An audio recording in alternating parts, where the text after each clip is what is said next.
Keene, and today I am going to make a demonstration that will demonstrate the mechanical inefficiency of an internal combustion piston engine. I am going to demonstrate that inefficiency with this disc, this balance beam. The balance beam is to help maintain control of the disc.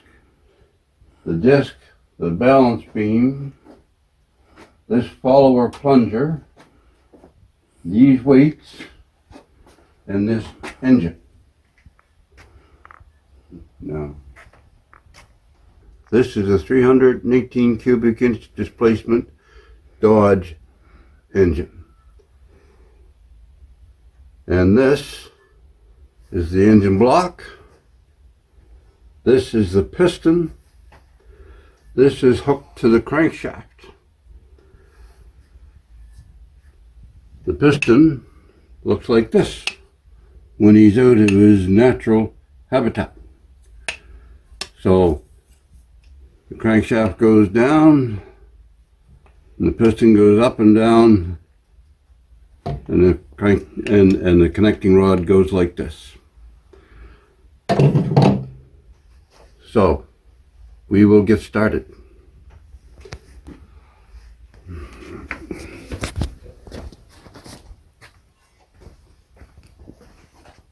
Now, first, I would like for you to notice just how effortlessly this turns.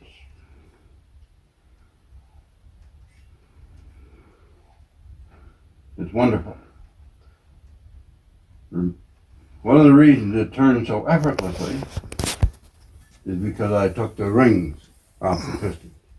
They're only there to assist with compression and gas control. But I removed them for my experiment. Here you have a perfect view of the crankshaft. These are the connecting rod journals. This is what your piston is hooked to. Between these journals, there is another journal called the main journal, and you can see that the connecting rod journal travels around the center of the main journal. And because the piston is hooked on here, and this is the piston that we're using for our demonstration, is this one right here.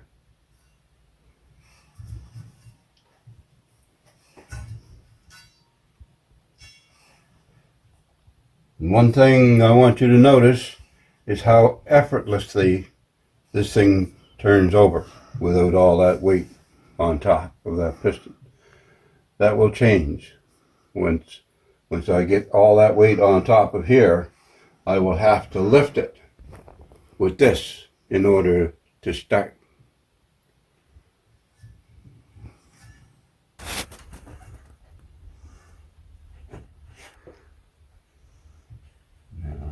The first thing I have to do, this weighs 25 pounds. This is threaded onto here. This is threaded onto there. That looks like it must be one solid piece, but it's not. It was just wonderfully made.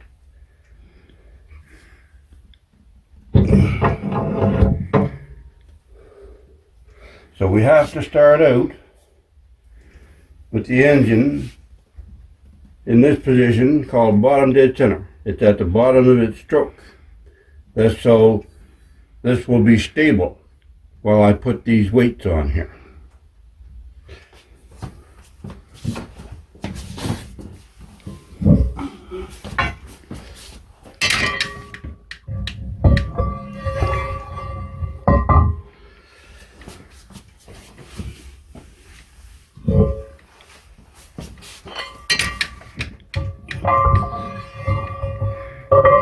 All right, I now have my 11 pieces of weight and my follower plunger on here, 520 pounds. Now I have to lift that with this lever hoist. And I'm going to lift that with the help of this beautiful quick link device. So that screws in there like that and becomes perfectly capable of lifting this little bit of weight. And God knows how much more.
Now the next thing I have to do is lift all this weight so that the bottom of that plunger is above the engine block.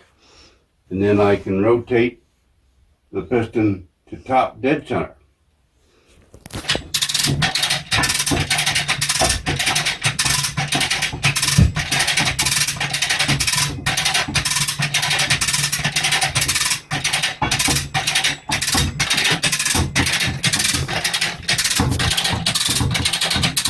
So now this plunger is up above the engine block. Now I'm going to rotate this piston crankshaft to bring the piston up to top dead center.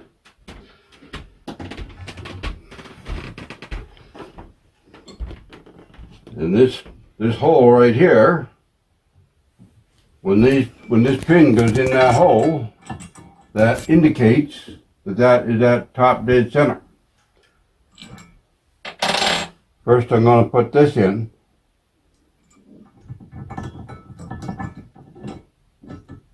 Because that's a nearly exact fit.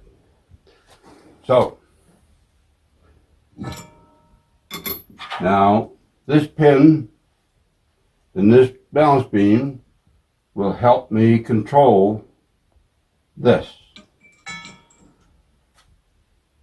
Now the first thing I'm going to do now is let that 520 pounds of weight down on top of that piston and see what happens.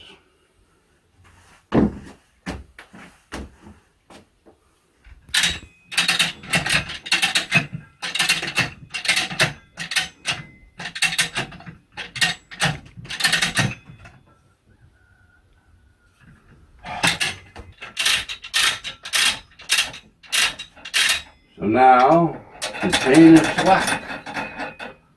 All of that 520 pounds is now sitting on top of that piston.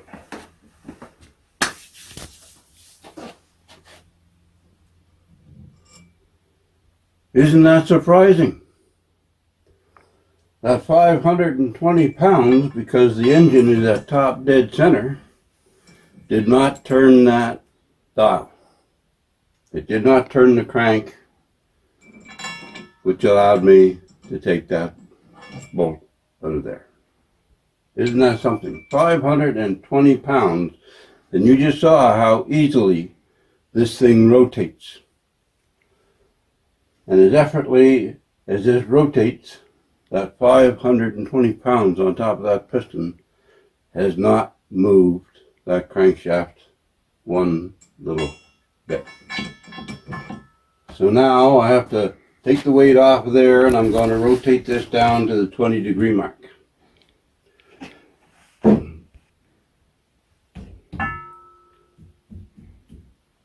What should I have done? Should I put a piece?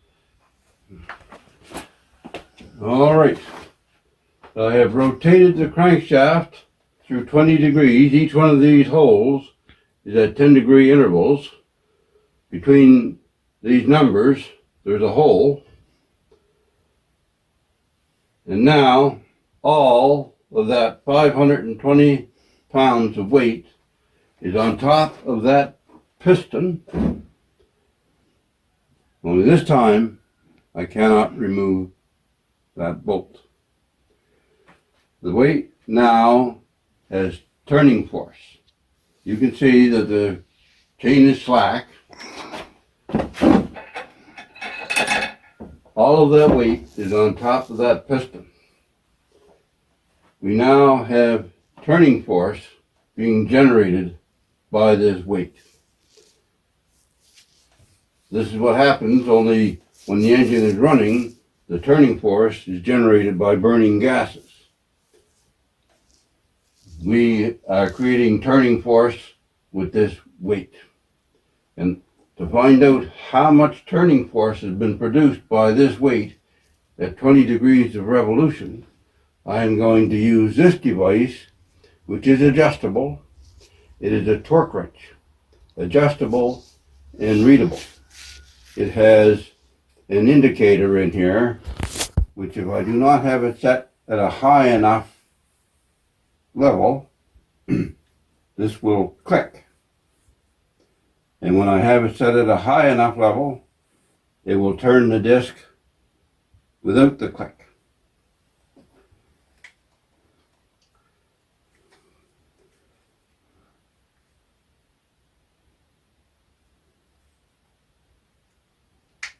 So we're going to set this at 50 pounds of torque. 50 pounds torque means turning power.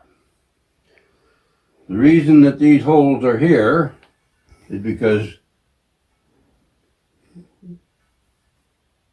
in the British system, torque is measured in foot-pounds. So you have a foot from here to here, and times the pounds give you how much turning force that you have. So we'll see if this is set high enough. Not. The torque wrench is now set at 51 pounds. Not high enough. 52 pounds. Almost high enough. The torque wrench is now set at 54 foot-pounds of torque.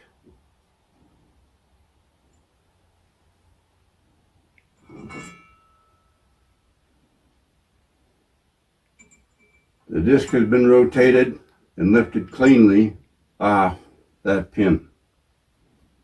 54 foot-pounds of torque.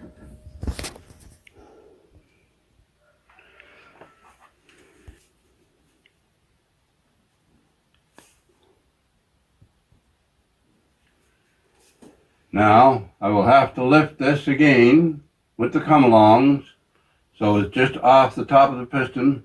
I will rotate this disc to 30 pounds and let it back down. I have now rotated this crankshaft through 30 degrees of rotation, and the weight is on top of the piston. The chain is slack. We will again use this device to see how much turning force this weight has on the crankshaft.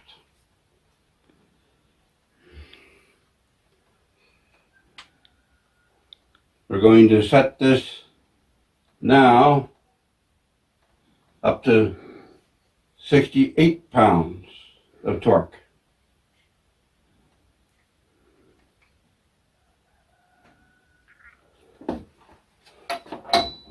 This wrench is now set at 68 foot-pounds of torque, and we will see if that will lift this cleanly.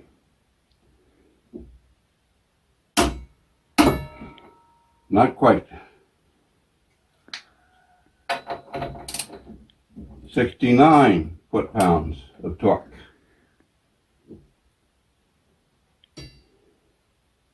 And that lifts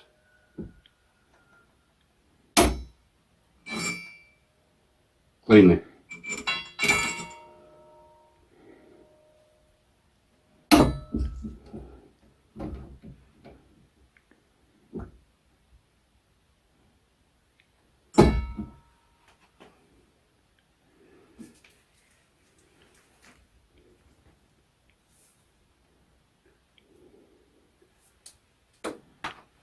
So you can see that even though the weight is constant, the turning force is not constant. This begins to demonstrate the mechanical inefficiency that is built into this system. It was built into the steam engine. It is built into this system. Not so much in the steam engine because the pressure is constant, where gas and diesel, the pressure inside the combustion chamber is less constant. So we have now rotated the crankshaft through 40 degrees of rotation, indicated by these numbers and by this indicator from 0 at top dead center. So now we will see how much torque it takes at 40 degrees of revolution to turn this disc and lift the pressure off the top of this bolt so that we can remove it.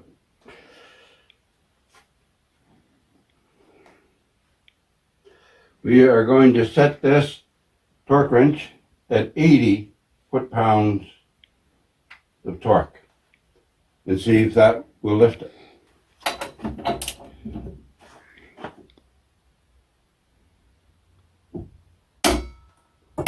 Not quite. 81 foot-pounds. Not quite.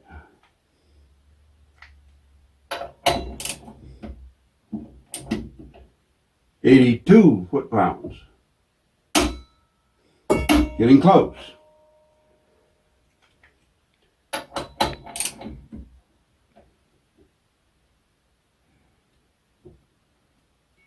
83 foot-pounds of torque has lifted that disc off that bolt.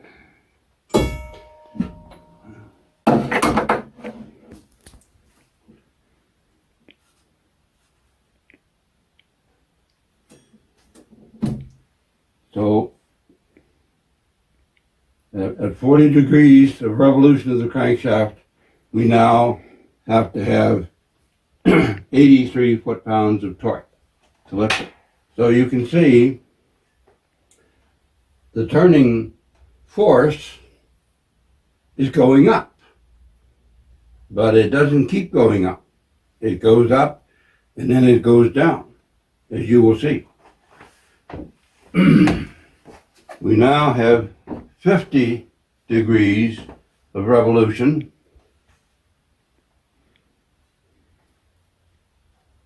The turning power will have increased. It will take more torque.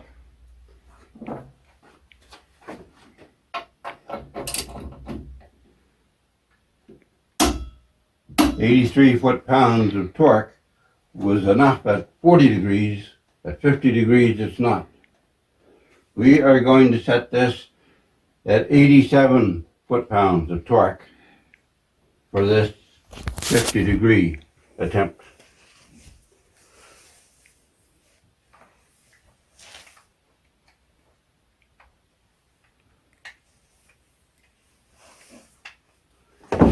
The wrench is now set at 87 foot-pounds of torque.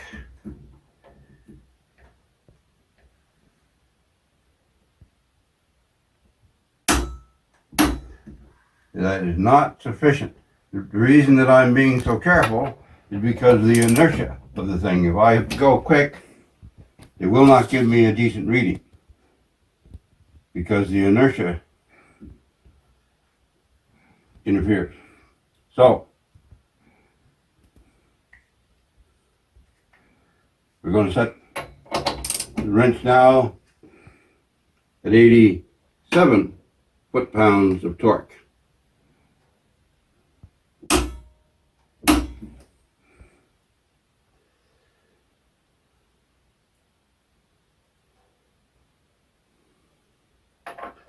The wrench is now set at 94 foot-pounds of torque.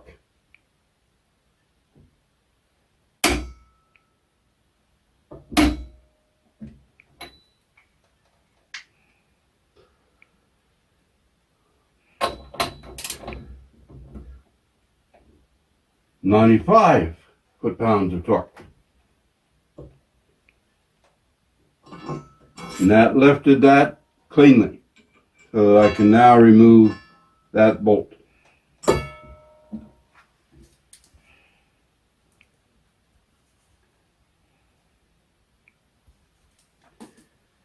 Now, let it down again to 60 degrees. We have rotated through 60 degrees.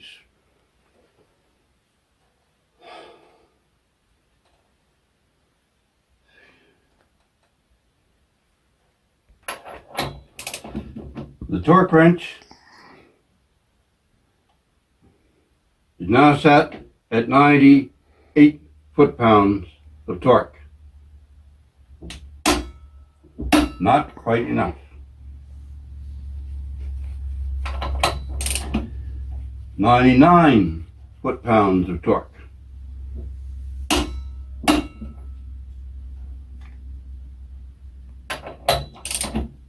100 foot-pounds of torque.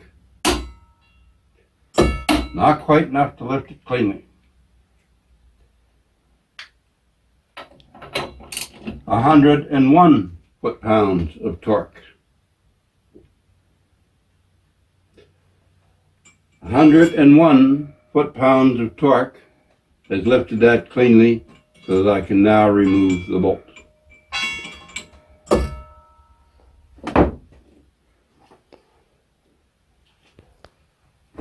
It will increase a little bit. These two will be very similar. And by the time we get here, it should go down by a pound or two. And that's half of the revolution of this crankshaft in the working stroke. The firing stroke, they call it.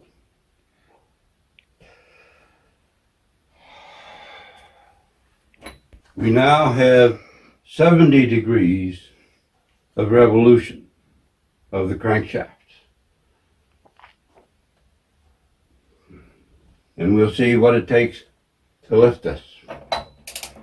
This torque wrench is now set at 104 foot-pounds of torque.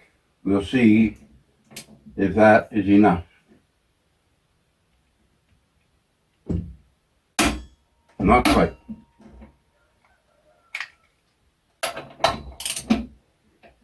105 foot-pounds of torque.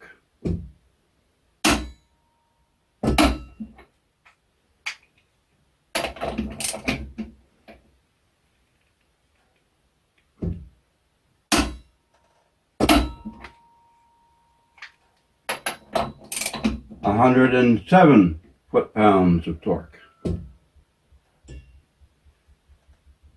And 107 foot-pounds of torque lifts it cleanly so that I can remove that bolt.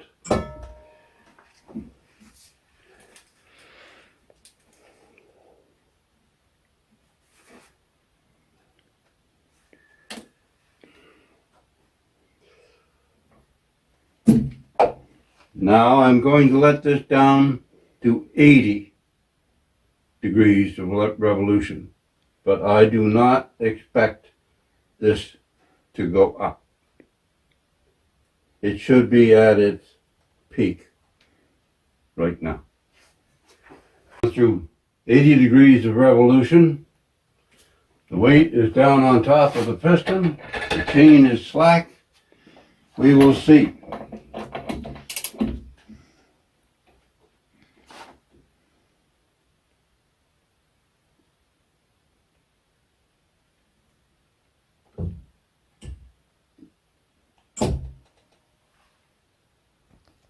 So, at 70 degrees,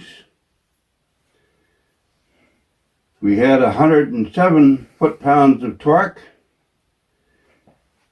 and at 80 degrees of revolution, that same 107 degrees, or 107 foot-pounds of torque will again lift this cleanly. So the torque has not gone up, it has probably gone down. Now we're going to rotate to the 90-degree position and see if we can find out how many foot-pounds of torque it takes.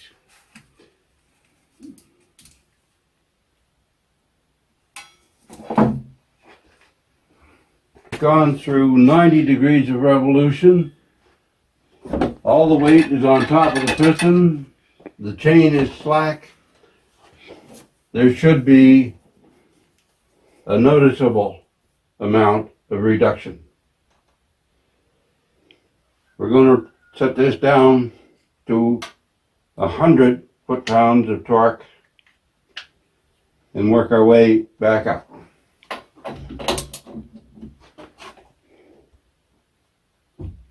A 100 foot-pounds of torque is not enough. 101 foot-pounds of torque is not enough. 102 foot-pounds is not enough. 103 foot-pounds of torque lifts that cleanly. So the turning force is now decreasing. We have gone through half of our revolution from top dead center to bottom dead center. We're at 90 degrees of revolution. But due to the deflection of the connecting rods, the piston has actually gone further down than half of the stroke. The disc has rotated through half of its revolution from top dead center to bottom dead center. It's gone through 90 degrees, but the piston has actually traveled more than half of the distance of the length of the stroke. 100 degrees of revolution, and we will see a slightly more noticeable reduction in turning force. The weight is down on top of the piston, the chain is slack, all the weight is on top of that piston at 100 degrees of revolution, as indicated by our numbers and by our indicator. Now we will see what effort it takes to raise this. 6 foot-pounds of torque is not quite enough.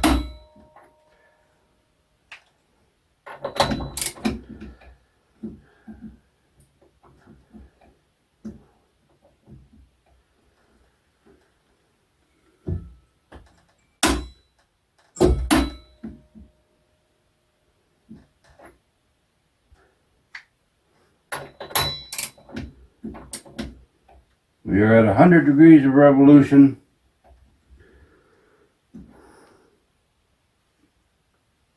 We have 100. No, we don't. We are at 100 degrees of revolution. we have 98 foot-pounds of torque. And that is enough to lift that cleanly so that we can now remove the bolt.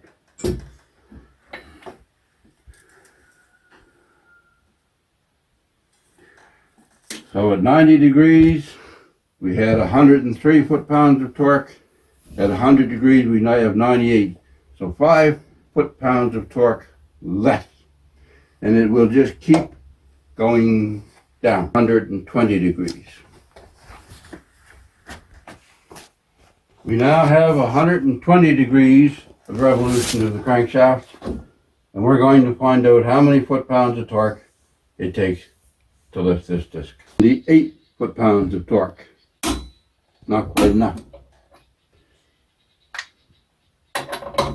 79 foot-pounds of torque, not quite enough.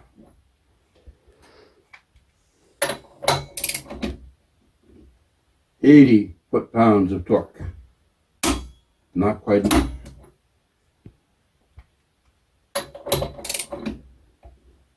81 foot-pounds of torque is just enough that is lifted cleanly and I can remove that bolt. It has now gone through 150 degrees of revolution from top dead center. All the weight is now bearing on that piston. The chain is slack, and we will see what it takes to lift this.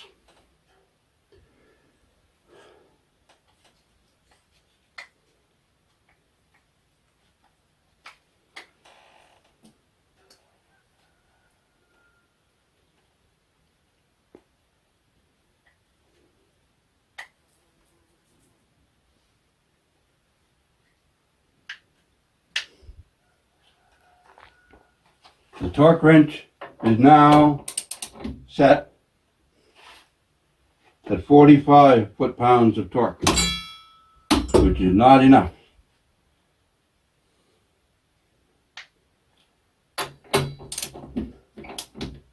"46 foot-pounds of torque, which is not quite enough. 47 foot-pounds of torque. Not quite enough.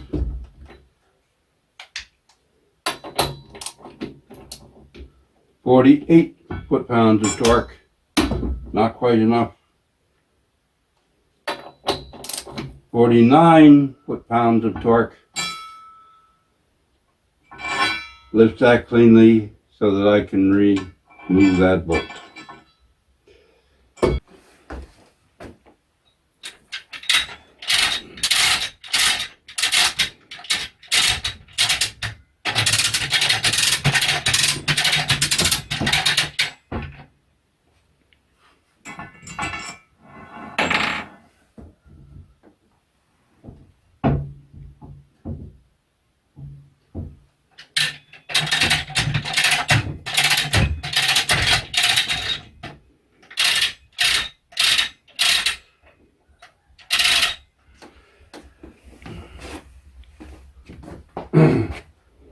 So now we're at 180 degrees of revolution.